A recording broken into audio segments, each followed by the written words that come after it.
ლოლო, რას აკეთებ? სოკოს ქაბაბს, აი მოვიფიქრე. ყველი სოკო ერთმანეთში შევზილავ შამფურზე, ну სავარაუდოდ ფოლგაში შევახვევ, რომ არ ჩამოვარდეს და ნახოთ რა გამოვა. შერეული შეკმაზული სოკო ყველით საკაბაბე შამფურზე აი ესე ცოტა დავამაგრებთ, რომ არ ჩამოვარდეს, არა და ვიცი რომ ჩამოვარდება თუ ისე გავუშვებ. მე აი ესე შევახვიოთ ფოლგაში.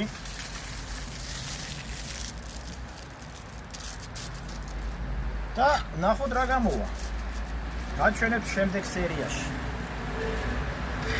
პირველი ორი სოკო შევამოწმე, გამოვიდა ცოტა მოხარშული. ეხლა დავტოვე რომ შეიბრაწოს და ეს კიდე ჩვენი სკუმბრის ფილე იწვება. ესეც ჩვენი სოკო ყველით ფოლგაში შეხვეული არის, აი ესეთი და გემოთი ნახავ ეხლა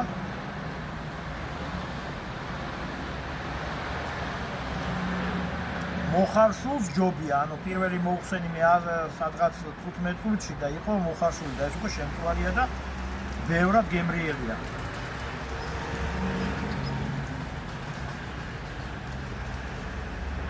ხარდეთ